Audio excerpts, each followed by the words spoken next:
आज से क्रेडाई नेशनल और क्रेडाई एमसीएचआई की टॉप लीडरशिप में बदलाव हो जाएंगे। अब क्रेडाई नेशनल के प्रेसिडेंट होंगे रुस्तम जी डेवलपर्स के सीएमडी बोमन ईरानी जी, और क्रेडाई एमसीएचआई यानी महाराष्ट्र बॉडी के प्रेसिडेंट होंगे डोमिनिक रोमेल जी।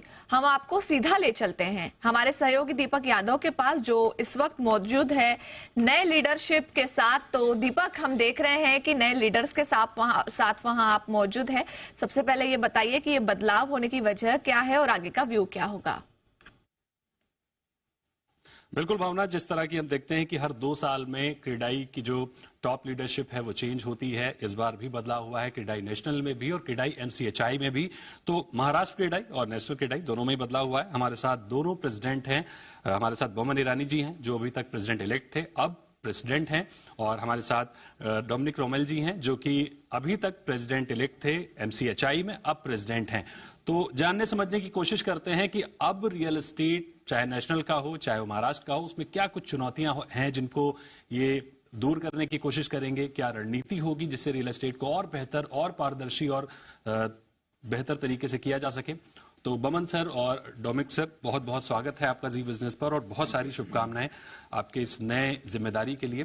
बमन सर, सबसे पहले मैं आपसे ही समझना चाहूंगा कि 2 साल का एक कार्यकाल होता है, हालांकि आप तो क्रेडाई से लंबे समय से जुड़े हुए हैं और उसका असर भी नजर आता है। अब क्या नई रणनीति लेकर चलेंगे आप? पहले तो मैं आपके दर्शकों को ये कहना चाहूंगा कि क्रेडाई जो है ये 24 स्टेट्स में और 220 सिटीज में ऑलरेडी एग्जिस्टेंट है। हमारे 13,000 प्लस मेंबर हैं। ये एक तरह की नेटवर्क जो है, इससे काफ़ी अच्छा काम किया जा सकता है और काफ़ी अच्छा काम होता भी है। और गवर्नमेंट के जितने इनिशिएटिव्स हैं ये लोगों तक पहुंचाने का और इनको कंप्लायंट बनाने का जो जनरल इंफॉर्मेशन होता है वो हम हमारे सारे मेंबर्स को देते हैं। इस टाइम का मोटो जो हमने बनाया है is totally in line with the governments view vision growth, जिसको हम एक्रोनिम बना के मैं आपको उसका लॉन्ग टर्म बताता हूं। ग्रीन कंस्ट्रक्शन जो एक बहुत इंपॉर्टेंट इशू है, सस्टेनेबल डेवलपमेंट या पर्यावरण का टेक केयर करना, उसको हम ग्रीन कंस्ट्रक्शन के जरिए जितनी नई टेक्नोलॉजी होती है, जितने अच्छे नॉर्म्स फॉलो किए जाने चाहिए इंटरनेशनली, वो हमारे मेंबर्सों को बताएंगे। आर से होता है reform. Reform internal and external होता है। एक तरीके से जिस तरह से हम काम करते हैं, जिस तरह से हम हमारा व्यवहार चलाते हैं, उसको रिफॉर्म करेंगे या उसकी गाइडेंस देंगे हमारे मेंबर्स को। और इसके साथ ही गवर्नमेंट के साथ इंटरेक्शन में reform in policy, reform in things, in taxation etcetera, जो चाहिए होगा उस पर भी काफी ध्यान देंगे। O is the opportunity to build a new India. ये अमृत काल है। आफ्टर 75 ईयर्स मुझे ऐसे लगता है कि this is the next 20 year window जिसमें इंडिया की बहुत बड़ी ग्रोथ होगी। और आपने सुना ही है कि $5 ट्रिलियन इकोनॉमी और उसके बाद बढ़ती हुई इकोनॉमी के इसमें real estate will be $1 trillion, यानी ऑलमोस्ट 20% ऑफ आपकी जीडीपी जो आएगी वो रियल एस्टेट की तरफ से आएगी। तो opportunity to build a new India. W is for women empowerment. और यहाँ पे मैं जो एक अच्छी स्टेटमेंट मिसेस अंबानी ने कल कही, आपके दर्शकों को कहना चाहता हूँ, what a woman can not do nobody can do, ऐसा उनका कहना था। But let's keep that also aside. आप अगर देखेंगे तो the day the woman power comes in to play, तो इंडिया की बढ़ोतरी जो होगी वो मे बी ट्वाइस या थ्राइस होगी, just by number of volume जो है। टी का मतलब होता है ट्रांसपेरेंसी। और ये ट्रांसपेरेंसी काफी हद तक ऑलरेडी हमारे इंडस्ट्री में आ चुकी है। लेकिन ट्रांसपेरेंसी क्या होती है, क्या हद तक आपको जो चीज बतानी है। मान लो आज की तारीख में रेरा के साथ, महारेरा में तो हमारा एक्सरे एक तरह से हम दे ही देते हैं। तो इस तरह की ट्रांसपेरेंसी क्यों हम अपने आप ही नहीं सबको बताएं। एंड अगर ये ट्रांसपेरेंसी से, मेरा ये मानना है कि एन एजुकेटेड कस्टमर जो होता है is always a very good customer. और इंडिया की जो वेल्थ है, इंडियंस की जो वेल्थ है, 60% रियल एस्टेट से आती है। और अगर आप कस्टमर को एक कंफर्ट देते हो ट्रांसपेरेंसी से कि आप यहाँ पे वेल्थ आपका जो क्रिएट करते हो उसकी वजह से यहाँ पे आपको चीट नहीं होगा, आपको एनी टाइप ऑफ प्रॉब्लम नहीं आएगा, तो that is a very big thing. बिल्कुल। लास्ट एच जो हमारे प्रधानमंत्री की विजन है, हाउसिंग फॉर ऑल। तो ग्रोथ का ये नारा हम लेके आगे चलने वाले। बिल्कुल सर, ट्रांसपेरेंसी काफी कुछ आ चुकी है लेकिन काफी कुछ आना जरूरी भी है। डोमिनिक सर, आपसे समझना चाहेंगे कि महाराष्ट्र में भी तमाम चैलेंजेस हैं, तमाम अपॉर्चुनिटीज हैं, इन दोनों का संतुलन बनाते हुए क्या नई स्ट्रेटेजी, क्या रणनीति लेके चलेंगे आप? कि जैसे बमन जी ने कहा कि मेन मुद्दा है कि आज कस्टमर को एक संतोष होना चाहिए कि उसको घर कब मिलना चाहिए। वो एक बड़ी समस्या सब अपने मध्यस्थ लोगों के मन में है। आज जो रेरा आई है उसकी जो क्लैरिफिकेशन, जो हमसे इंडिमिनिटी लेते हैं, जो हमसे इंफॉर्मेशन लेते हैं, वो एकदम साफ एक्सरे की तरह दिखती है कि मुझे ये पैसा इन्हें देना है, ये अकाउंट में एस्क्रो में रहती है और उसकी बदौलत तुम्हारी कंस्ट्रक्शन पूरी होती है। तो और प्लस कौन से टाइम पे हम सफर को पूरा करेंगे वो भी एक तारीख रहती है। अगर हम कोई कारण से, कोई दुविधा के हिसाब से या कोई हमारी की गलती के कारण नहीं पहुंचते तो उसका भी एक रिक्वेस्ट है कि उसमें 9% इंटरेस्ट या जो एमसीआर एसबीआई का प्लस 2% इंटरेस्ट हमको कॉम्पनसेशन देना पड़ता है घर वाले को, जो एफडी से भी ज्यादा पैसे की कीमत रहती है। वो मैं समझ रहा हूं सर, क्रेडाई की स्ट्रेटेजी क्या है आगे महाराष्ट्र में रियल एस्टेट को और बेहतर और पारदर्शी बनाने के लिए? पारदर्शी बनाने के दो चीजें, एक तो हमारे जो 1800 मेंबर है एमएमआर के, हम लोग उनको ये सिखाना चाहते हैं और उन्हें समझाना चाहते हैं कि भाई जिस रीत से आपकी बढ़ोतरी करनी चाहिए, जो रिफॉर्म्स की अमल बजनी होनी चाहिए वो हम लोग करना चाहते हैं। एक बात वो है।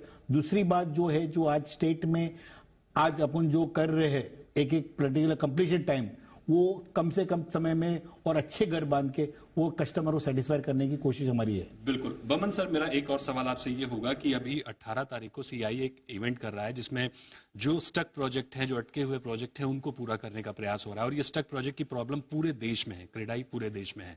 तो उसमें क्या आप कोई अलग प्रयास कर रहे हैं कि क्योंकि स्टक प्रोजेक्ट में बहुत से लाखों लोग फंसे हुए हैं, उनके लिए क्या तैयारी कर रहे हैं, क्या कुछ अपना रहे हैं? आपका सवाल सही है और इस पे काफी विचार विमर्श भी हुआ है, लेकिन एक मिनट लेके मैं आपको एक केस बताता हूं मुंबई का, जहां पे बिल्डिंग कंप्लीट होके 3 साल तक विदाउट ओसी पड़ी रही और हाई कोर्ट को एक डिसीजन देना पड़ा, जिसकी वजह से उन कस्टमर्सों को, ग्राहकों को एक संतुष्टि मिली।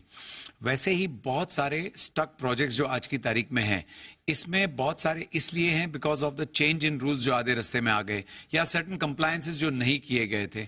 तो एक गवर्नमेंट ने एक लार्जर व्यू लेना चाहिए। उसके लिए इस तरह की मीटिंग्स बहुत इंपॉर्टेंट है, जहां पे चर्चे होंगे, जहां पे हम फिर उन चर्चों के बेसिस पे गवर्नमेंट को बता सकेंगे कि आप क्या कर सकते हो, ताकि पुराना जो बैगेज आता है, पुरानी जो लीगल इश्यूज आती है, फाइनेंशियल इश्यूज आती है, मान लो वो डेवलपर ने कोई जीएसटी ना भरा हो, तो उसकी प्रॉब्लम नए डेवलपर पे न आए। फाइनेंशियल इंस्टीट्यूशन के साथ किस तरह से हम उनको प्रपोजल दे सकें ताकि उनके बुक से ये हटा के किसी और के बुक पे लेके जाके एक नया डेवलपर उसको सॉल्व कर सकता है। एंड मोस्ट इंपॉर्टेंटली कस्टमर की जो लेट्स से प्रोमिसेस किए गए हों, तो उसको रैशनलाइज करके जो आज की तारीख में पॉसिबल है वो सत्य बता के उसको कंप्लीट कैसे करे, उसका रास्ता निकाला जाएगा। एक अंतिम सवाल मेरा आपसे ये होगा कि अभी रिसेंटली हमने एक रिपोर्ट देखी जिसमें कहा जा रहा है कि FY25 तक करीब 33% मार्केट जो होगा वो लिस्टेड डेवलपर्स का होगा, लेकिन वहीं दूसरी ओर अगर हम देख रहे हैं तो जो अफोर्डेबल हाउसिंग है उसका मार्केट शेयर लगातार गिरता जा रहा है। लॉन्चेस भी कम हो रहे हैं, बिक्री भी कम हो रही है, जबकि उसमें गवर्नमेंट की पूरी मशीनरी लगी हुई है। तीसरी चीज हम देख रहे हैं कि बैंक्स चाहे यूएस के हों चाहे यूके के हों, वहां पर भी समस्याएं लगातार दिख रही हैं। डर हमें भी है, लेकिन बताया जा रहा है कि हमारे बैंक काफी मजबूत हैं। इन सारी चीजों को क्लब करते हुए आपको रियल एस्टेट की राह कैसी दिख रही है? मुझे ऐसे लग रहा है कि रोटी, कपड़ा और मकान, ये जो तीनों बेसिक रिक्वायरमेंट है, इसमें some amount of supply demand की सिचुएशन चेंज होते जाएगी, लेकिन इसका बेसिस काफी स्ट्रांग है। और जहां तक रही रियल एस्टेट की बात, आप देखेंगे तो real estate is one of the pillars जिसको कहते हैं ऑफ द जीडीपी। जैसे मैंने आपको बताया 1 trillion out of the 5 trillion is going to be real estate. तो ये सारा जो माहौल आप देख रहे हो, और इंडिया की जो डिमांड, सेल्फ जनरेटेड डिमांड है, इंटरनल डिमांड जो है वो बढ़ती ही रहेगी because of our population, because of the prosperity that is coming here. और कभी कभी कैसे होता है, when world wide there is turmoil, the money also comes into India which has been very robust for the past 3-4 years। Real estate में या बाकी सारे क्षेत्रों में भी काफी पैसा आया हुआ है।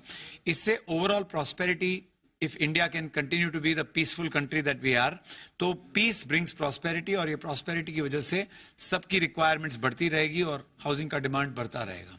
बिल्कुल बिल्कुल, जैसा कि हम देख पा रहे हैं कि बमन जी ने और डोमिनिक जी ने जिस तरह से बताया कि रियल एस्टेट में अब नई लीडरशिप कुछ नए प्रयास करेगी। एक बेहतर चीज जो अभी प्रेस कॉन्फ्रेंस ने आपने बताई कि आईजीबीसी के साथ करीब 1000 प्रोजेक्ट का आप लेकर चल रहे हैं कि 2 साल में उनके साथ एक तरह का एग्रीमेंट होगा, या आईजीबीसी आप कह सकते हैं कि ग्रीन प्रोजेक्ट होंगे करीब 1000 अगले 2 साल में। और भी बहुत सारी रणनीति, बहुत सारी तैयारियां, बहुत सारी कोशिशें हैं कि रियल एस्टेट को और बेहतर बनाने की कोशिश हो। हालांकि काफी कुछ बेहतर हुआ है, लेकिन बहुत